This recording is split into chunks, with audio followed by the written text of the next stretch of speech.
Lily Chen checked her reflection in the staff bathroom mirror one last time, smoothing down her black server's uniform and adjusting her name tag. Her feet already ached from the lunch shift, and she still had 6 more hours ahead of her. Tonight wasn't just any catering event. Tonight was the annual charity gala at the Riverside Estate, hosted by tech billionaire Richard Westbrook, and everyone knew what that meant. Good tips if you kept your head down, but absolute disaster if you caught his attention in the wrong way. She'd heard the stories from other servers. How Westbrook liked to make examples of people, how he'd once made a waiter stand in front of 200 guests and explain why he'd brought the wrong vintage of wine. The poor guy had quit the next day. But Lily needed this job too desperately to worry about horror stories. Her little brother David had gotten into State University on a partial scholarship, but partial wasn't enough. Not with their dad's medical bills piling up after the construction accident that had left him unable to work. Lily splashed cold water on her face and headed back to the chaos of the kitchen. The catering company had brought in every available person for this event, and the energy was electric with stress. Crystal champagne flutes lined the counters in perfect rows.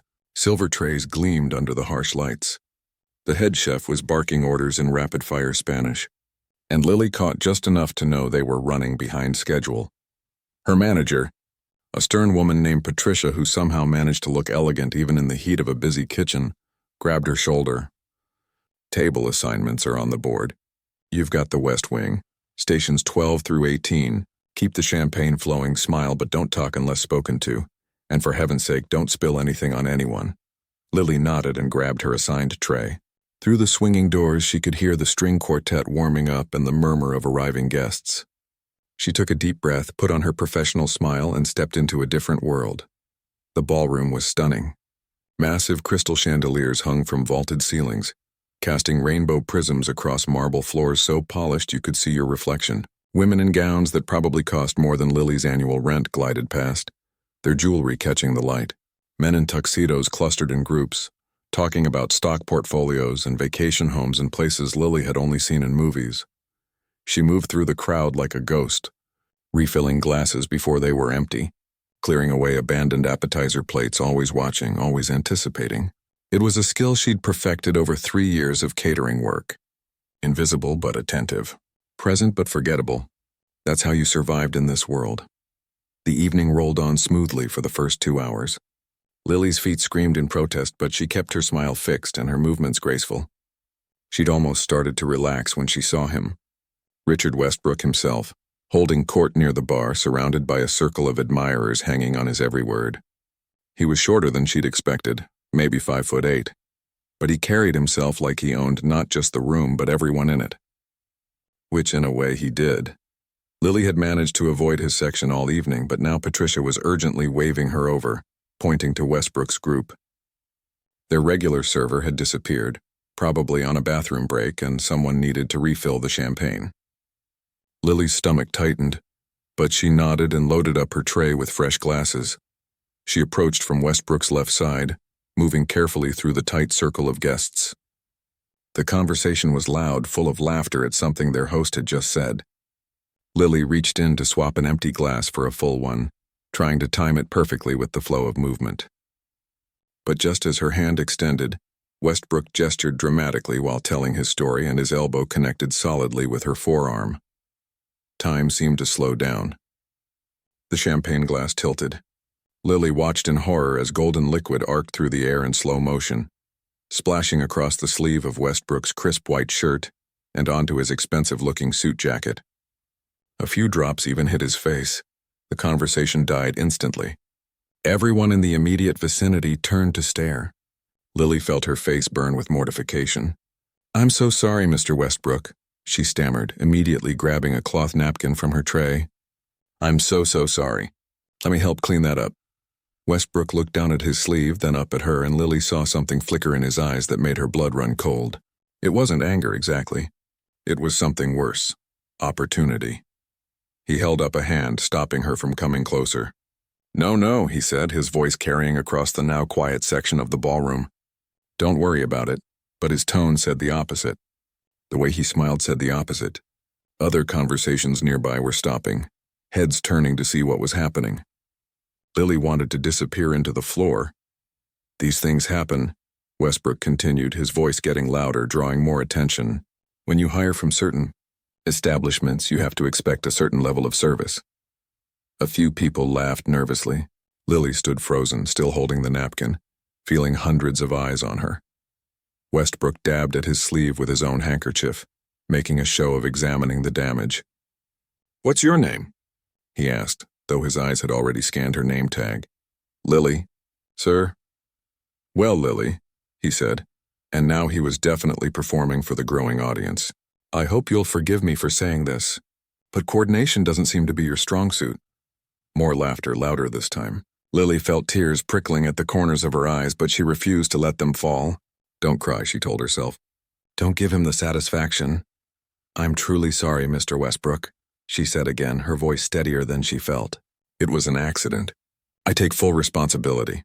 "Oh, I'm sure it was," Westbrook said, waving his hand dismissively. The champagne was already mostly dry, barely even a stain, but he was milking the moment. "Though I have to wonder what other skills you might be lacking.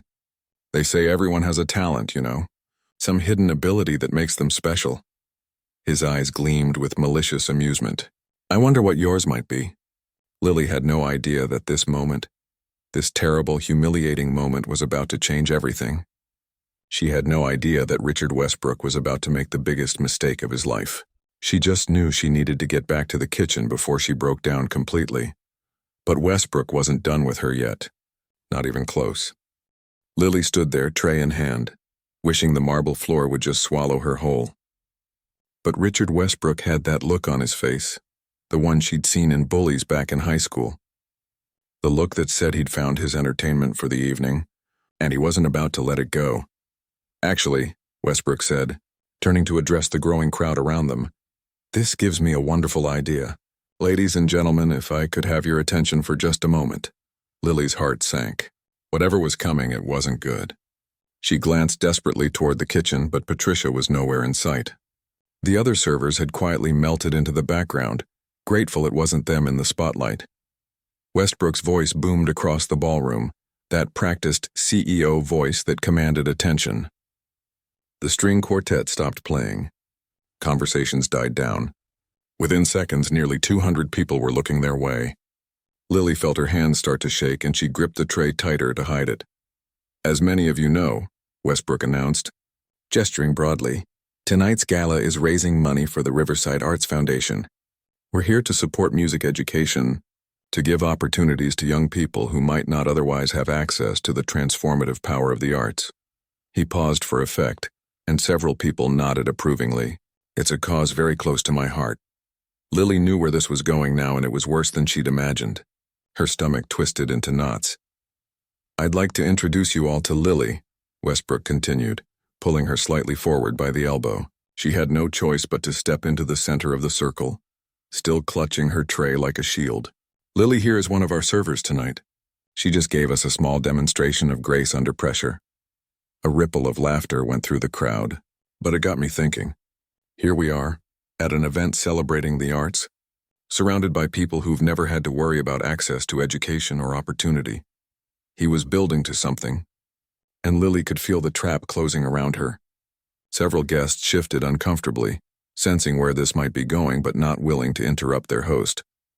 We talk about supporting the arts, but how often do we really see talent in unexpected places? Westbrook's eyes locked onto Lily's, and she saw the cruelty there, barely disguised by his charitable words. So I thought, why not give Lily here a chance to showcase whatever talents she might have? After all, everyone has something they're good at, don't they? "Mr. Westbrook, I really should get back to work," Lily said quietly, but her voice was drowned out by his continued speech. "Now, I've spent quite a bit of money on that piano over there." He gestured toward the far end of the ballroom, where an enormous grand piano sat like a sleeping beast, its black surface gleaming under the chandelier light. "It's a Bösendorfer Imperial, one of the finest instruments in the world. Cost me more than most people make in 5 years." He let that sink in, making sure everyone understood the value. "I thought perhaps Lily might like to try her hand at it. Show us what the working class can do when given access to such refinement." The crowd's reaction was mixed. Some people laughed, thinking it was all in good fun. Others looked distinctly uncomfortable. recognizing the cruelty for what it was. A few turned away, suddenly very interested in their champagne glasses. But no one spoke up. No one told him to stop. Lily felt her face burning. She wanted to run, to throw down the tray and just leave, consequences be damned. But she thought about David's tuition bill, sitting unpaid on the kitchen counter at home. She thought about her dad, trying so hard to find work with his injuries. She thought about how desperately they needed her income. "I don't know how to play piano, Mr. Westbrook," she lied, her voice barely above a whisper. "Oh, come now," he said, his smile widening. "Don't be modest. I'm sure you've had some exposure to music. Public schools still teach that sort of thing, don't they? More uncomfortable laughter. Just give it a try. For charity. Consider it your contribution to the cause." Lily's mind raced. She could refuse outright, but that might cost her the job. She could try to fake her way through it, bang on the keys randomly and get it over with. Or she could do something she hadn't done in 4 years. Not since the day she'd torn up her acceptance letter to the prestigious Berkshire Conservatory and taken this catering job instead. What Westbrook didn't know, what nobody in this room knew, was that Lily Chen had been a prodigy. She'd started piano lessons at age 5, had won her first competition at 8, and by 17 she'd been offered full scholarships to 3 different music schools. Her teacher had called her gifted, said she had the kind of talent that came along once in a generation. But that was before the accident. Before her dad fell 3 stories at a construction site and shattered his spine. Before the medical bills started piling up and the insurance company found loopholes to deny coverage. Before her mom had to take a second job just to keep them afloat. Before Lily realized that dreams were luxuries her family couldn't afford anymore. She'd made her choice 4 years ago. She'd put away her sheet music, stopped practicing, and taken the first steady job she could find. The piano in her tiny apartment had been sold within a month to help pay rent. She'd told herself it was fine, that it was the right thing to do, that music was just a hobby anyway. But late at night, when she cleaned this very ballroom after events, when everyone had gone home and the building was quiet, she'd sometimes sit at Westbrook's precious piano. She'd play softly, just for herself, pouring all her grief and frustration and lost dreams into the keys. Those were her only moments of peace, her secret rebellion against the life she'd been forced to accept. And now Richard Westbrook, in his ignorance and cruelty, was asking her to play in front of 200 people, people who expected her to fail, people who would laugh at the working-class girl pretending to understand their refined world. "I really don't think this is appropriate."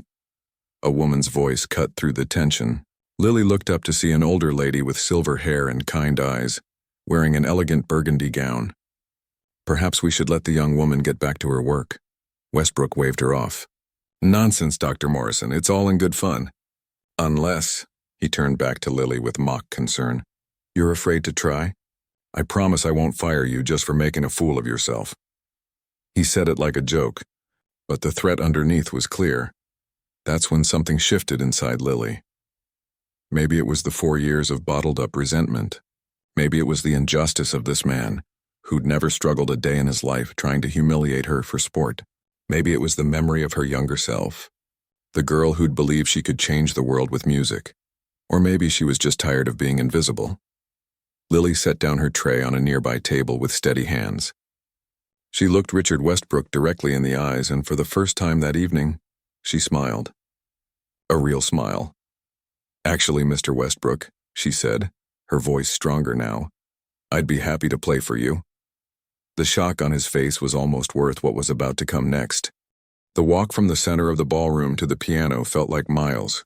Every step echoed in Lily's ears, even though the marble floor was covered with thick carpet.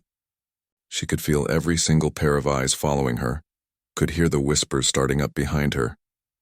Some people were already pulling out their phones, no doubt ready to record what they expected would be an embarrassing disaster.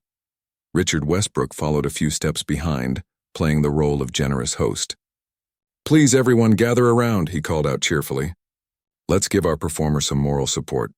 Lily reached the piano and stood there for a moment, just looking at it. The Bosendorfer was even more beautiful up close, its polished surface reflecting the chandelier light like still water. She'd touched these keys 100 times during her late-night cleaning sessions, but always in darkness, always alone, always with the freedom to pour her heart out without anyone listening. This was different. This was 200 people waiting for her to fail. She pulled out the bench and sat down, adjusting her position the way her first teacher had taught her when she was 5 years old. Back straight, feet flat on the floor, hands relaxed. The motions came back to her like muscle memory, like her body remembered even if she'd tried to forget. "Take your time," Westbrook said from behind her, and she could hear the smirk in his voice. He was enjoying this. "There's no pressure. Just play whatever you know. Maybe chopsticks if you've heard of it." A few people chuckled at his joke. Lily's hands hovered over the keys. She could do what he expected. She could bang out something simple and childish, let him have his laugh and get this over with. Go back to being invisible. Go back to being safe. But then she thought about all the nights she'd sat here alone playing in the dark. She thought about the acceptance letter she'd torn into pieces because her family needed her more than she needed her dreams. She thought about her little brother David, who still believed in her even though she'd stopped believing in herself. She thought about her father, who used to sit in the audience at all her childhood recitals with tears in his eyes, so proud of what his daughter could do, and she thought about every time someone like Richard Westbrook had looked at her uniform and assumed they knew everything about who she was. Lily took a deep breath and let her fingers rest on the keys. The piano felt like coming home. She started with something soft, almost gentle. The opening notes of Rachmaninoff's Piano Concerto No. 2, but arranged for solo piano, modified and interpreted in ways she'd figured out during those lonely nights. It was one of the most technically difficult pieces in classical music, and she'd chosen her own variation that made it even harder. The first few notes were quiet enough that people had to stop talking to hear them. That was intentional. Lily wanted them to lean in, to pay attention because what came next would shake them. The melody started simple, almost like a lullaby, each note clear and pure. Her fingers moved across the keys with the precision of someone who'd spent thousands of hours practicing. But there was something else there too. Emotion, raw, honest feeling that you couldn't fake or learn from a textbook. She could feel the exact moment when the crowd realized something unexpected was happening. The whispers stopped. The phones that had been raised to record a humiliation were now capturing something else entirely. Even Westbrook, standing just behind her, had gone completely still. Then Lily let the music build. Her left hand began adding bass notes that rumbled like thunder, while her right hand danced up the keyboard with runs that seemed impossible, notes cascading like water over rocks. The gentle lullaby transformed into something powerful, something that spoke of struggle and heartbreak and strength that came from surviving things that should have broken you. Her hands flew across the keys now, years of suppressed emotion pouring out through her fingertips. Every double shift she'd worked while her classmates went to concerts. Every time she'd walked past a music store and forced herself not to look. Every night she'd cried quietly in her room, grieving for the life she'd given up. Every moment of pride when she sent money home to help her family. It all went into the music. The ballroom had gone completely silent except for the piano. No one was drinking champagne. No one was checking their phones. 200 wealthy people, who had come here expecting entertainment and networking opportunities, stood absolutely transfixed by a 23-year-old waitress in a server's uniform. Lily's fingers never stumbled, never hesitated. This was the part of herself she'd locked away, but it had never really left.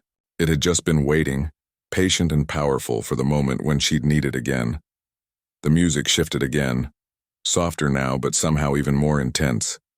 There was a section she'd composed herself, something that didn't exist in any sheet music born from her own experience. It sounded like hope struggling against despair. It sounded like choosing to keep going even when everything told you to give up. It sounded like love for a family that needed you more than you needed your dreams. She saw movement in her peripheral vision.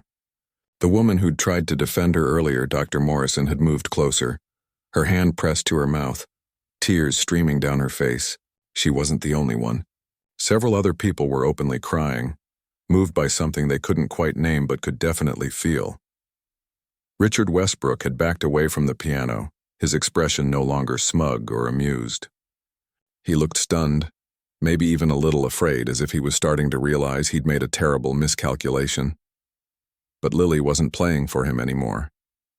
She wasn't playing for any of them. She was playing for herself, for the girl she used to be and the woman she'd become. She was playing for her father, lying in a hospital bed wondering if his accident had ruined his daughter's future. She was playing for her brother, studying late into the night, determined to make something of the sacrifice his sister had made. She was playing for her mother, working 2 jobs and never complaining. The final section built to a crescendo that seemed to shake the chandeliers. Her hands moved in a blur, pulling out every ounce of technical skill she possessed, but never losing the emotional thread that held the whole piece together. It was furious and tender and triumphant and heartbreaking all at once. And then, with one final chord that rang out like a bell, it was over. Lily's hands fell to her lap. She sat there, breathing hard, suddenly aware again of where she was and what she'd just done. The silence that followed seemed to last forever. Then the ballroom exploded with sound. People weren't just clapping. They were shouting, cheering, some of them openly sobbing. The applause was deafening, echoing off the marble walls and high ceilings. Everyone was on their feet, a standing ovation that showed no signs of stopping. Lily slowly stood up from the piano bench, her legs shaking slightly. She turned to face the crowd, and the look on their faces was something she'd never seen directed at her before. It wasn't pity or dismissal or polite condescension. It was awe. And in the back of the crowd, trying to disappear into the corner, Richard Westbrook was no longer smiling at all. The applause seemed to go on forever. Lily stood beside the piano, her hands still trembling from the performance, completely overwhelmed by what was happening. She'd imagined this moment 1,000 times when she was younger, performing for a crowd, receiving recognition for her music. But in those dreams, she'd been wearing a concert gown, not a server's uniform with a coffee stain on the sleeve. Dr. Morrison was the first to reach her, moving quickly through the crowd with surprising speed for a woman who had to be in her 70s. She grabbed Lily's hands in both of hers, tears still streaming down her face. "My dear child," she said, her voice thick with emotion. "Where did you learn to play like that?" Before Lily could answer, other people were surrounding her. A man in an expensive suit thrust his business card into her hand. "I'm the director of the Metropolitan Symphony Orchestra," he said quickly. "We need to talk." "That was extraordinary." "I run the Harrington School of Music," another woman interrupted, practically pushing the symphony director aside. "Have you ever considered formal training? Because if you haven't, we need to fix that immediately." More business cards appeared, thrust at her from all directions. A recording studio executive, the head of a major talent agency, someone who organized concerts at Carnegie Hall. They were all talking at once, each one trying to get her attention, offering opportunities that seemed too surreal to be real. Lily felt dizzy. Just 15 minutes ago, she'd been worried about getting fired for spilling champagne.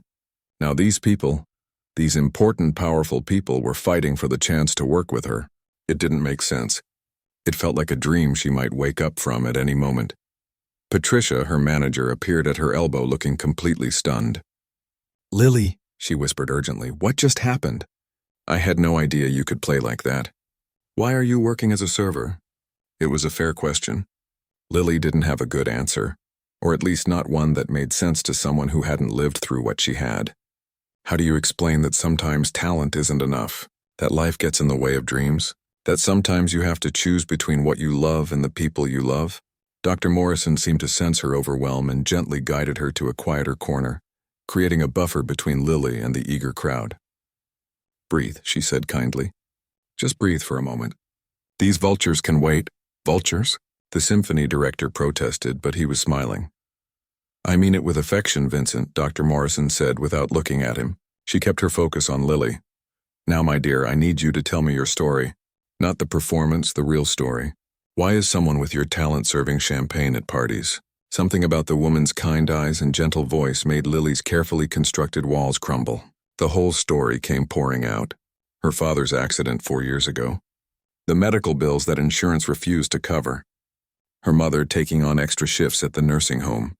Her little brother's college acceptance and the partial scholarship that wasn't enough. The acceptance letter from Berkshire Conservatory that she'd torn up because her family needed her paycheck more than she needed her dreams. "I had to choose," Lily finished quietly, "and I chose them. I'd make the same choice again." Dr. Morrison's expression had shifted from curiosity to something fiercer. "That's beautiful and noble and completely unacceptable," she said firmly. "You shouldn't have had to choose. And now that I know about this, I'm not going to let you keep sacrificing yourself." "I don't understand." Lily said. I'm a retired music professor, but I still sit on the board of several foundations that provide scholarships for talented students, Dr. Morrison explained. Full scholarships, living expenses, housing, everything. And I happen to know that Berkshire Conservatory has a special program for students who had to delay their education due to family circumstances. If they accepted you once, they'll accept you again. Lily's heart was hammering in her chest. But my family still needs help. My brother's tuition, my dad's medical expenses, they're not going away. Which is why the scholarship includes a stipend for family support, Dr. Morrison said. It's specifically designed for situations like yours. You're not the first talented young person who had to put family first. You're just the first one I've seen play like that. It was too much. Too good to be true.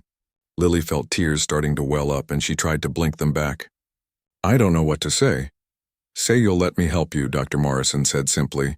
Say you'll stop hiding your gift from the world. Before Lily could respond, there was movement in the crowd.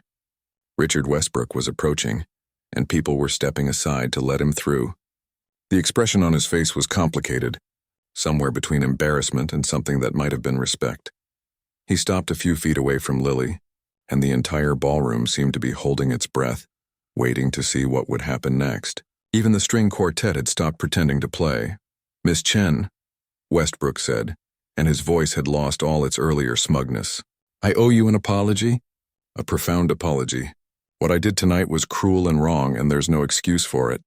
Lily didn't know what to say. Part of her wanted to tell him exactly what she thought of him, to let out all the anger and humiliation she'd felt. But mostly she just felt tired. Thank you, she said simply, because what else was there to say? I'd like to make it right, Westbrook continued. Your performance tonight was the most remarkable thing I've witnessed in this ballroom, and I've hosted some of the world's finest musicians. I was wrong about you. Completely, utterly wrong. You were wrong about a lot of people, Dr. Morrison interjected sharply. Lily isn't special because she can play piano. She's special because she's talented and kind and hardworking. But there are probably dozens of people you've dismissed and humiliated who had their own gifts you never bothered to see. Westbrook had the decency to look genuinely ashamed. You're right, and I'll do better. He turned back to Lily. I'd like to make a donation to whatever school you end up attending, a full endowment in your name, and I'll cover your brother's entire tuition at State University. The room erupted in applause again. Lily felt her knees go weak. That was more money than she'd ever imagined, more than she could earn in years of working double shifts. Her brother could focus on his studies instead of working part-time jobs. Her parents could breathe for the first time in 4 years. I don't know what to say, Lily whispered. Say you'll accept, Westbrook said. Please, it's the least I can do. Patricia appeared again, pulling Lily aside gently. I don't know what's happening here, she said quietly. But whatever these people are offering you, take it. All of it. You deserve it. Lily looked around at the faces surrounding her. Dr. Morrison with her kind, determined eyes. The symphony director still clutching his business card. Patricia giving her an encouraging nod. Even Westbrook humbled and trying to make amends. And beyond them, 200 guests who had witnessed something they'd never forget. Just a few hours ago, she'd been invisible. Now everyone could see her. Okay, Lily said, her voice growing stronger. Okay, I accept. The ballroom erupted in cheers again, but this time it felt different. It felt like a beginning rather than an end. 3 months later, Lily stood backstage at Riverside Concert Hall, the same venue where the city's most prestigious performances took place. Her hands were sweating, and she wiped them on her dress for the 3rd time in as many minutes. This wasn't a gala full of wealthy people looking for entertainment. This was her official debut concert, and every single ticket had sold out within 2 days of going on sale. The night of the gala felt like a lifetime ago, even though it had only been 12 weeks. So much had changed that sometimes Lily had to pinch herself to believe it was real. Dr. Morrison had kept every promise, moving with the kind of efficiency that came from decades of working in academia and philanthropy. Within a week, Lily had been readmitted to Berkshire Conservatory with a full scholarship. Within 2 weeks, the paperwork for her brother's tuition had been finalized. Within a month, her father's medical bills were being covered by a fund that Westbrook had quietly established. But the hardest part hadn't been accepting the help. It had been telling her family. Lily remembered sitting at their small kitchen table trying to explain what had happened. Her mother had cried, overwhelmed by relief and guilt in equal measure. "You gave up so much for us," she'd kept saying. "So much. And I'd do it again," Lily had told her, meaning every word. "But now I don't have to choose anymore. We can all move forward together." Her father, still in his wheelchair but getting stronger every day with the physical therapy he could finally afford, had just held her hand and smiled. "I always knew you were special," he'd said. "I just didn't know the whole world was going to figure it out too." David, her brother, had been the most excited. "You're going to be famous," he'd said, grinning. "My sister, the concert pianist. I'm telling everyone at school." "I'm not famous," Lily had protested, but even as she said it, she knew things were different. The video of her performance at Westbrook's gala had gone viral. Someone had recorded the whole thing on their phone, and within days it had millions of views. Comments poured in from all over the world. People calling her inspiring. People sharing their own stories of giving up dreams for family. People crying over the raw emotion in her playing. News outlets had picked up the story. Waitress silences Millionaire with stunning piano performance. Hidden prodigy shows the world what they almost missed. The headlines were everywhere, and suddenly Lily's face was recognizable. Strangers stopped her on the street to tell her how much her story meant to them. It was overwhelming and terrifying and wonderful all at once. Now, standing backstage, waiting for her name to be called, all those feelings crashed over her again. This was different from playing at the gala. That had been spontaneous, fueled by anger and hurt and 4 years of bottled emotions. This was planned. This was deliberate. This was her choosing to step into the spotlight instead of being pushed into it. "You're going to be amazing," Dr. Morrison said, appearing beside her. The older woman had become something between a mentor and a grandmother figure over the past 3 months. "Just like you were at the conservatory auditions. Just like you are every time you sit at a piano." "What if I mess up?" Lily asked, voicing the fear that had been gnawing at her all day. "What if everyone's expecting that performance from the gala, and I can't live up to it?" Dr. Morrison smiled gently. "Then you mess up. And you keep playing anyway. That's what real musicians do. We're not perfect, Lily, we're human. And that's what makes the music matter." Through the curtain, Lily could hear the audience settling into their seats. The concert hall held 800 people, and she knew every seat was filled. Her family was out there in the front row. Patricia had come too, sitting with the other servers from the catering company who'd wanted to support her. Even Richard Westbrook had bought a ticket, though he'd chosen a seat in the back, perhaps not wanting to draw attention to himself. The stage manager gave her the signal. 2 minutes. Lily closed her eyes and took a deep breath. She thought about the girl she'd been 4 years ago, so full of dreams and possibilities. She thought about the young woman she'd become, working double shifts and swallowing her pride to keep her family afloat. She thought about the person she was now, standing between those two versions of herself, carrying both of their strengths. "It's time," the stage manager whispered. Lily walked onto the stage. The applause was immediate and thunderous. 800 people on their feet before she'd even reached the piano. She stood there for a moment, letting it wash over her, trying to memorize how this felt. Not the fame or the recognition, but the simple fact that she was here.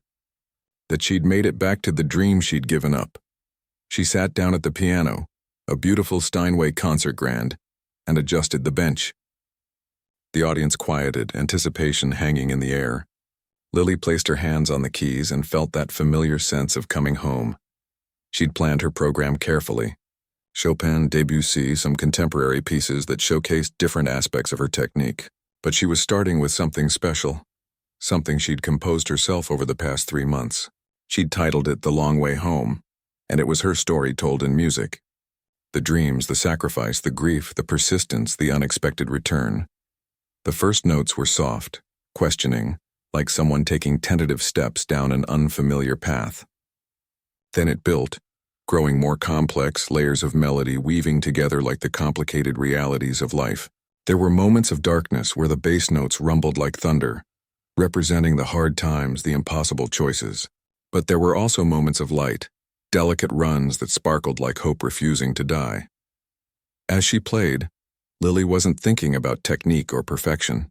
She was thinking about her father, working through pain to rebuild his strength, about her mother, who'd never complained even when exhaustion made her hands shake, about David, studying late into the night, determined to honor his sister's sacrifice by making something of himself. About Dr. Morrison, who'd seen past the uniform to the person underneath. Even about Westbrook, whose cruelty had accidentally given her back her voice. The music swelled to a climax that felt like breaking free, like finally being able to breathe after holding your breath for too long. Then it settled into something peaceful, resolved, complete. The final notes hung in the air like a question that had finally found its answer. Silence. That beautiful, terrifying silence that followed a performance. Then the applause came, even louder than before. People were standing again, many of them crying.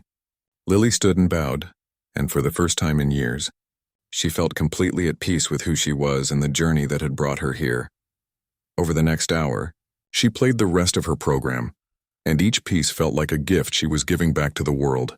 When it was finally over, when she'd taken her final bow and the curtain had closed, she walked backstage to find her family waiting for her. Her mother hugged her tightly, tears streaming down her face. "I'm so proud of you, baby." "So proud."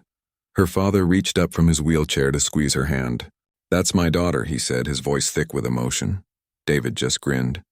"I told you you'd be famous." Dr. Morrison appeared with a dozen roses. "You've officially arrived," she said. "But remember, this is just the beginning. You have so much more music to share with the world." Lily knew she was right. There would be more concerts, more challenges, more moments of doubt and triumph. But she also knew something else now, something she'd learned that night at Westbrook's gala and had proven again tonight. She belonged here. Not because she was perfect or because she'd never struggled, or because she'd always had every opportunity handed to her. She belonged here because she'd fought for it, because she'd sacrificed for it, because she'd lost it and clawed her way back. Her music was powerful not despite her struggles, but because of them. As she stood there surrounded by the people who loved her, still wearing her concert dress, still feeling the echo of the applause in her bones, Lily Chen finally understood what her teacher had told her years ago. Talent was common. The world was full of talented people. What mattered was what you did with it, how you survived when it was taken away, and whether you had the courage to reach for it again when given a second chance. She'd taken that chance, and this time she wasn't letting go.